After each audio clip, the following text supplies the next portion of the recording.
ফেসবুকে মৃত ব্যক্তির ছবি এটা প্রচার করা ইসলামী শরিয়ার দৃষ্টিকোণ থেকে খুব প্রশংসনীয় কাজ নয়।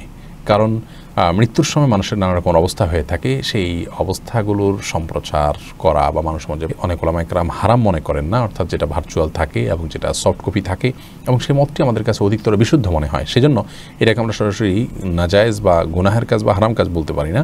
তবে বিনা প্রয়োজনে এ ধরনের ছবিকে ছড়াছড়ি করা, বিশেষ করে তখন মৃত্যুর সময় দেখা যায় যে অনেকের মুখ বাঁকা বা কিংবা কোনো অঙ্গ প্রত্যঙ্গ কখনও অভিভাবক শূন্য হতে পারে, এভাবে কি বলা সমীচীন? অভিভাবক শূন্য তো হতেই পারে। অভিভাবক ওলামা ইকরাম হলেন মুসলমানদের অভিভাবক, অতএব ওলামা ইকরামের বিয়োগে কোনো উল্লেখযোগ্য আলেম, উল্লেখযোগ্য কোনো এটা হতে পারে এক অভিভাবক গেলে আরেক অভিভাবক আসবে। অতএব এটি বলাতে আমরা দোষের কোনো কিছু দেখি না। সহিহ বুখারী হাদিসে আসছে নবী সাল্লাল্লাহু আলাইহি ওয়াসাল্লাম ইলমা বিকবদিল উলামা, তবে ওলামা ইকরামকে নেয়ার মাধ্যমে আল্লাহর বলা। জান্নাতুল তাসনিম আপনি জানতে চেয়েছেন, বর্তমানে কৃত্রিম উপায়ে বিভিন্ন ডিজাইনে সৃষ্টির পরিবর্তন বলা যাবে না, সেটির মধ্যে এই ফল মূল ফসল প্রকার পরিবর্তন করি এবং সেই পরিবর্তনটা সৃষ্টির পরিবর্তনের মতো বোঝা যায়, ওই পর্যায়ের হয়, তাহলে সেক্ষেত্রে সেটি নিষিদ্ধ এবং এখানে সেটিকে বোঝানো হয়েছে। আল্লাহু আকবার এই আইডি থেকে আপনি এর ভয়াবহতা এবং পরামর্শ দিন। দেখুন, যুবক ছেলেরা বালেগ হওয়ার পর অনেক সময় দেখা যায় তাদের স্বপ্নদোষ হয়েছে। তো এটি অত্যন্ত গর্হিত একটি বিষয়।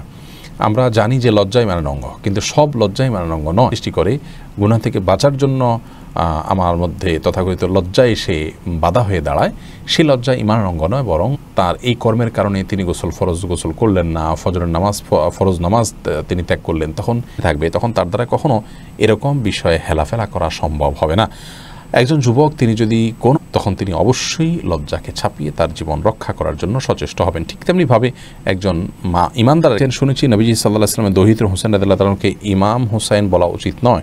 ক্ষেত্রে কেউ বিশেষ অবদান রেখেছেন, মানুষ ইলমের ক্ষেত্রে তাকে অনুসরণ করেন, তাকে ইমাম বলা হয়। পরিচালনার কাজে দায়িত্ব পেয়েছেন এবং তাদেরকে বিশেষ বিশ্বাস আছে।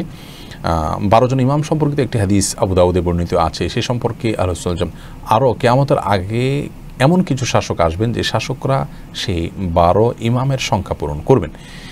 কিন্তু সাহাবায়ে কেরামকে তাদের বিশ্বাস এবং আকীদার অংশ হিসাবে তারা কাফের মনে করেন তাদের বেশিরভাগ লোকেরা, এবং তাদেরকে গালমন্দ করেন। বিশেষ করে আবু বকর রাদিয়াল্লাহু তাআলা আনহুকে, ওমর রাদিয়াল্লাহু তাআলাকে গালমন্দ করেন, মুসলমান গ্রহণ করতে পারে না। তো সেগুলোর বিপরীতে তারা ইমাম আলী, ইমাম হাসান, ইমাম হুসেন, তো সেটার অনুকরণে যদি ইমাম বলা হয় সেটি অবশ্যই তাদেরকে ইমাম বলার হক আরও বেশি। তারা তো রাষ্ট্রের দায়িত্ব পালন করেছেন, সেই হিসাবে তারা হয়। এবং পৃথক করা বলতে পৃথক তো বটেই, তারা একদিক থেকে পৃথক, তারা আহলে বাইতের সদস্য। সাধারণত এনাদের নামের শুরুতে ইমাম এই শব্দের যোগটা তারা করে থাকে একটি বিষয়। বাকি এমনিতে তারা অবশ্যই আমাদের ইমাম। আর সালাম তাদের প্রতি ভালোবাসা যেন আমাদের থাকে সেজন্য নির্দেশনা পর্যন্ত দিয়েছেন। কারণ এখানে আয়াত তার নির্দেশনা রয়েছে, কে তাচ্ছিল্য করব বা তাদেরকে অন্যদের থেকে সম্পূর্ণ পৃথক করে আমরা তাদের ব্যাপারে না সীমালঙ্ঘন করব, না তাদের ব্যাপারে কোনো প্রকার ত্রুটি করব, তাদের সায় ভক্তিতে সীমালঙ্ঘন আমরা করব না। এর পরের প্রশ্ন, আপনি কোনো লোন নিয়েছেন, সেই লোন পরিশোধ করার ব্যবস্থা আপনার রয়েছে, তার উপর ভিত্তি করে আপনি দান সদকা করতে পারেন, ব্যবস্থা আছে কিনা, সদিচ্ছা আপনার আছে কিনা, এটি হলো মৌলিকভাবে আপনার জন্য। লক্ষ্য গেলে আপনজন মনে করে, কথাটা কি সত্য? না, খাওয়ার সময় হয় তখন আমরা বলি যে নাকে খাবার উঠে গেছে, তখন আমরা বলি যে মোহাম্মদ সাদাত হোসেন আপনি লিখেছেন সুদের সঙ্গে যুক্ত পরিবারের মেয়ে বিয়ে করা যাবে এবং সুদকে তিনি হালাল মনে করেন কিনা সেটি একটি বড় প্রশ্নের বিষয়। এরকম মেয়েকে বিয়ে করা উচিত নয়। দিনদার পাত্র সাথে সম্পৃক্ত হন, মেয়ে নিজে সুদের সাথে সম্পৃক্ত না হন, তিনি সুদকে হারামই মনে করেন, তাহলে সেক্ষেত্রে তিনি যদি সুদের ভয়াবহতা পাপের কাজে লিপ্ত হলে তাকে বিবাহ করা যাবে না, ব্যাপারটি এরকম নয়। তবে হ্যাঁ, বাবার যদি সুদ নির্ভর উপার্জন থাকে এবং তবে দেখতে হবে মৌলিকভাবে মেয়ে তিনি নিজে সুদের ব্যাপারে তার ধ্যান ধারণা কী, তার বিশ্বাস এবং অবস্থান কী। তিনি আল্লাহ নবী মুসা আলাইহিস সালামকে আল্লাহ রাব্বুল আলামিন মুক্তি দিয়েছেন ফেরাউনের বিরুদ্ধে। ফেরাউন পৃথিবীর সেই শাসকদের মধ্যে ছিলেন। আল্লাহদ্রোহী এই সীমালঙ্ঘনকারী মানুষকে আল্লাহ রাব্বুল আলামিন শায়েস্তা করেছেন আসরের এই দিনে। কেন? আল্লাহ তাআলা তাকে একসময় পাকড়াও করেন, হয়তো সময়ের প্রয়োজন হয়। আর এই পৃথিবীর বাস্তবতা হলো মানুষ যখন ক্ষমতা পায় অস্তিত্বকে পর্যন্ত অস্বীকার করে বসে, নিজেকে আল্লাহ দাবি করার মতো অবস্থানে চলে যায়। তো এরকম অবস্থায় যখন যায় আল্লাহ তাআলা করে, আর মাজলুমদেরকে আল্লাহ তাআলা একসময় সাহায্য করেন, সেটা হয়তো অনেক পরে হয়, যেমনটি আমরা দেখেছি মুসা আলাইহিস সালাম এবং তার বংশ। কিবতীর ঘটনা থেকে আমরা যে শিক্ষা পেতে পারি তা হলো অন্যায় এবং অবিচারের বিরুদ্ধে সবসময় অবিচল থাকসের জায়গায় কোনো প্রকার কম্প্রোমাইজ না করা, সে শিক্ষা কারবালার ঘটনা আমাদেরকে শিফা। সূরা শিফা অর্থ হলো যে আরোগ্য লাভের সূরা, অথবা শরীরে আমরা ব্যবহার করতে পারি পানি বা তেল ইত্যাদিতে। সূরা ফাতিহা যেহেতু সূরা দিলেন এবং এক লোকের সাপে দংশন করেছে, তারা সূরা ফাতিহা পড়ে এবং এই ঔষধগুলোর ক্রিয়া এগুলো অলৌকিক হয়ে থাকে। জন্যে আবদিবি বান্দা আমার প্রতি যেমন ধারণা করবে, যেমন সুধারণার আলাদা বিছানায় থাকতে পারবে কি, ভাই বোন এক ঘরে নিষিদ্ধ, দুই বোনও যদি একসাথে হয় তাহলে নিষিদ্ধ। আর এক ঘরে থাকা যাবে যে বলেছি সেটা হলো যখন পুরুষ একাকী কোথাও থাকবে না, অতএব প্রাপ্তবয়স্ক হলে বা প্রাপ্তবয়স্কর কাছাকাছি। এরপরে আব্দুর রৌফ আপনি লিখেছেন, গোসল করার সময় ওযু না করলে কি শরীর কি? গোসলের সুন্নাহ পদ্ধতি হলো আপনি যখন গোসল করবেন আগে, কিন্তু এটি যদি আপনি অবলম্বন না করেন বরং আপনি র্যান্ডমলি আপনি গোসল করে চলে আপনি আইডি থেকে লিখেছেন গ্রামেগঞ্জে আশুরা উপলক্ষে যদি কিছু বলেন। ভাই আসাদ, এরকম কোনো নামাজের কথা আল্লাহ নবী সাল্লাল্লাহু আলাইহি ওয়াসাল্লাম আমাদেরকে শিক্ষা দিয়ে যাননি। একজন বলেছেন সেগুলো তোমরা গ্রহণ করো, ওমা নাহাকুম আনহু ফান্তাহু, তিনি যা নিষেধ করেছেন সেগুলো থেকে সুসাব্যস্ত নয়, এরকম কোনো কিছুকে দিনের করণীয় কাজ হিসাবে আমরা গ্রহণ করতে পারি, প্রমাণিত না, এটি আমরা অবলম্বন করব না। ভাই সাইফুল ইসলাম আপনি লিখেছেন, মসজিদ মাদ্রাসায় যদি কেউ কোনো জমি দান করে থাকেন তখন সেটার মালিক হয় ওই মসজিদ বা মাদ্রাসা। সেটার কোনো ফল বা ফসল যদি হয়, সে ফল বা ফসল আমরা খেতে হলে কিনে লোক মুসল্লি এই হিসাবে আমরা ভোগ করবো, এরকম কোনো সুযোগ নেই। যেই খাবেন তিনি সেটার বিনিময় দিয়ে প্রতিষ্ঠানকে তারপর তিনি খেতে পারবেন। দেখলে দিনের বেলায় কষ্ট হয়, তখন অনেকে বলেন যে নিজের আত্মাকে কষ্ট দিলে কষ্ট হবে, সেটাই তো স্বাভাবিক, ইবাদত করতে কষ্ট হয়। ইন্না আইজা পক্ষ থেকে পুরস্কারও সেরকম বড় হয় এবং বৃহৎ আকারে আল্লাহ তাআলা দিয়ে থাকেন। অতএব অনেক কষ্ট দেয়া, যেটাকে তাজিবুন নফস বলা হয়, সেটা জায়েজ নয়। থেকে নিজের ক্ষতি করা সেটি জায়েজ নয়, কিন্তু ইবাদত করতে গিয়ে আপনি কষ্ট সহ্য করবেন সেটাই তো বরং কাম্য ইসলাম। সেটা হলো নাজায়েজ শব্দের অর্থ হলো যে সঠিক নয়, এটা হারামও হতে পারে, অনুচিত মাকরুহ হতে পারে, আর অনেক দুনিয়াতে শাস্তির মুখোমুখি হতে পারে, আখিরাতে তার জন্য শাস্তির কথা এবং সতর্কবার্তা। হারাম শব্দের একেবারে মূল অর্থ হলো সম্মানিত, এই জন্য এটাকে আসলে হারাম বলা হয়। হারাম বলতে আমরা নিশামকে মসজিদুল হারাম বলা হয় এই জন্য যে সেই মসজিদ সম্মানিত, সেই জায়গাটা বিশেষ করা বা মারা, এটা এই এরিয়াগুলোতে নিষিদ্ধ, মসজিদুল হারামের এরিয়া। তো এইরকম যে একটি বিষয়ের আছে যে এখানে স্পেশালি এই জায়গাতে হারাম বা নিষিদ্ধ, সেই দৃষ্টিকোণ থেকে মসজিদুল হারাম বলা হয় সেজন্য। আর হারাম শব্দের অর্থ মূলত এটাই, অর্থাৎ মর্যাদা। এই আইডি থেকে আপনি লিখেছেন, ভাঙা আয়না মুখ দেখলে নাকি বড় কোনো কাকতালীয়ভাবে আমার স্টুডিওতে যে আয়নাটি আছে সেটা এবং মন গড়া কথাবার্তা, এরকম কোনো কথায় একজন ইমানদার বিশ্বাস করবেন না, সেটি ভিন্ন বিষয়।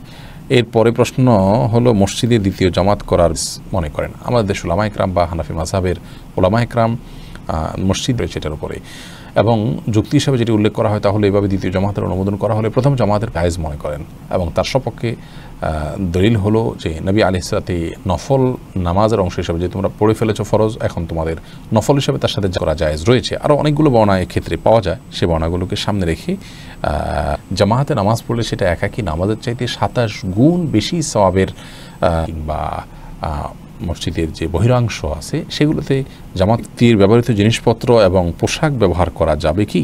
যাবে, কোনো অসুবিধা নেই। মৃত ব্যক্তির যাবেন বা তারা কাউকে যদি দিয়ে দেন সম্মত হয়ে সেটা তারা দিতে পারেন বা ইনশাআল্লাহ বিইذনিল্লাহ। এরপরে সে অফার গ্রহণ করতে কোনো অসুবিধা নেই, কারণ আপনি এই অফার গ্রহণ করার মাধ্যমে কোনো আল্লাহর সঙ্গে শিরক করছে তাদের জন্য প্রেরণা দেয়া না, বিধায় এটি গ্রহণ করাতে কোনো অসুবিধা নেই। এরপরে মোহাইমিন এসকে আপনি এই আইডি থেকে ধরো যাকে ইবাদত করা হয়, আপনি তো আপনার বাচ্চাকে ইবাদত করবেন না এরকম নন, এই কথা বলাটা একেবারেই অনুচিত এবং গর্হিত। দিয়েছে এরই বলে আমার স্ত্রী আমাকে তালাকে অনুযায়ী পরবর্তী বিয়ে করে সে বিয়ে যায়। আমরা এই ক্ষেত্রে আপনাদেরকে পরামর্শ দেই কোনো একটি ফতোয়া বিভাগে গিয়ে উলামা ইকরামের প্রশ্নটি পেশ করবেন এবং সেখান থেকে আপনি উত্তর নেওয়ার চেষ্টা করবেন। কারণ আমায় 18 নম্বর কলামে যে তালাকে তাফউইজের কথা বলা আছে, আপনি সে কারোর আকদ সম্পন্ন হওয়ার পর এখানে স্বাক্ষর করে থাকেন, তাহলে এই স্বাক্ষর রয়েছেন এবং সেই শর্ত পাওয়া গেছে কি না, স্ত্রী আপনাকে কি বলা কঠিন। আবু বকর সিদ্দিক পড়বেন রোজা রাখতে পারবেন না, তাহলে সেটা উচিত নয়। আলোর থাকে যে নাপাক আসলে আমাদের শরীরে নয়, খুবই ক্ষুদ্র পরিমাণ তারা যদি কোনো নাপাক গর্ভর বসবাস করেনি, সেটা আমাদের জন্য কারণ পালন করাটা তোমাদের জন্য যার মধ্যে রয়েছে তোমাদের জন্য সংকট এবং আমাদের জীবনযাত্রা ব্যাহত হবে, এবং এটা থেকে বেঁচে থাকা আমাদের জন্য। ঈদে মিলাদুন নবী বা নবী আলাইহিসসালামের জন্মের গ্রহণ করা এটি জায়েজ নয়। নবী সাল্লাল্লাহু আলাইহি সাল্লাম তার জন্মের দিনকে, জন্মের ক্ষণকে, জন্মের বাইরে কোন তারিখে তিনি জন্মগ্রহণ করেছেন এই বিষয়ে কোনো বিশুদ্ধ কোনো হাদিস নেই। করতে বলে যান বা কোনো কিছু করার পরে নির্দেশনা না দিয়ে যান, সেটাকে দিনের অংশ হিসাবে দিথি এই আইডি থেকে আপনি লিখেছেন উপহার প্রাপ্ত বা যেভাবেই হোক, আপনি যখন একচ্ছত্র মালিকানা সেটার আদায় হবে কি? অবশ্যই আদায় হবে, কারণ নামাজ পড়ার জন্য টুপি পরাটা ফরজ। বা তবে সাধারণ অবস্থাতে মাথা ঢেকে কোনো নির্দেশনা নেই। H.A. ইসরাফিল আইডি তৃতীয় রাকাত পেয়েছেন, সেখানে ইমাম সাথে আপনি বৈঠক করেছেন বাধ্যতামূলক।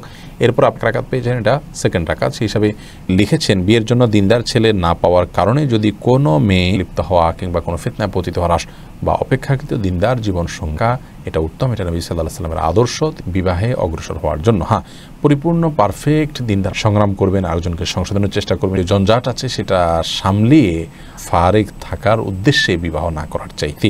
ফালা তাখদাহু বিল কওল, মেয়েদেরকে আল্লাহ তাআলা বলেছেন যে তাদের গলার সুর পুরুষ সেটি শুনতে পারবেন না বা পুরুষকে সেটা শোনাতে পারবেন না বা শোনানো উচিত নয়, কারণ এই দায়িত্ব। ছেলেদের মেয়েদের নামাজের ব্যাপারে মা বাবার দায়িত্ব হলো তাদের বয়স হবে 7 বছর।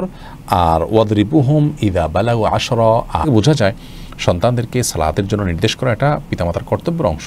এছাড়া এখান থেকে বোঝা যায় যে সালাতে নির্দেশ করা, সালাতের পথে পরিচালিত করা, সালাতের জন্য ইব্রাহিম আলাইহিস সালাম তিনি আল্লাহর কাছে দোয়া করেছেন রব্বি আলনি মুকিমাস সালাত, সন্তানের সালাতের ব্যাপারে শুভকামনা করা, দোয়া করা।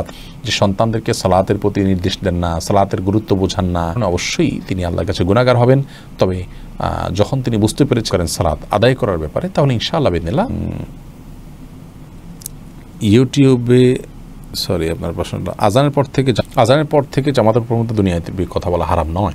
আজানের পরে দুনিয়াবি কাজ করা যেতে পারে কাজ, বাকি আজানের পরে আপনি আপনার দোকানদারি করছেন বা বাইরে কোনো কাজ করছেন সেটি হারাম নয়।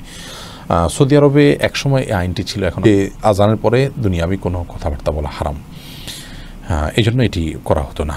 এরপরে রুহুল চা বাবদ দেওয়া যাবে কিনা আপনি লিখেছেন, জি, যদি কেউ চিকিৎসা করাতে না পারেন টাকা দিয়ে ট্রিটমেন্ট করাতে পারেন। সাইদ সাব্বির আহমেদ আপনি লিখেছেন ওয়াস আকরাম সাল্লাল্লাহু আলাইহি সাল্লামের কাছে একজন সাহাবী এসে বলছেন ইয়া রাসূলুল্লাহ, আল্লাহ সেই, তখন নবী আলাইহিস সালাম বলেছেন যালিকা মাহদুল ঈমান, যে এটি আল্লাহ আসবে না, এই জন্য মুনাফিক বা কাফির বা কোনো ফাসিকের মধ্যে ওয়াসওয়াসা পড়ার জন্য আমন্তু বিল্লাহ মানে আল্লাহর প্রতি ঈমান আনলাম, এটা এক প্রকারের জিকির। এর মাধ্যমে আমরা ইনশাআল্লাহ ওয়াসওয়াসা থেকে বেঁচে থাকবো। আর ওয়াসওয়াসা আসছে সেটি আল্লাহর প্রতি আমার বিশ্বাস রয়েছে সেজন্য। আর একটাই শয়তান যথাসম্ভব খিনজাব বলা হয়ে থাকে, মানুষের একটি আমল। আর এছাড়া এটাকে পাত্তা না দেয়া, আমি আর শুকনা রইল কিনা, আমি দেখছি না কোথাও শুকনা, তারপরও রইল কিনা, যে ওয়াসওয়াসার শরণাপন্ন হতে পারেন।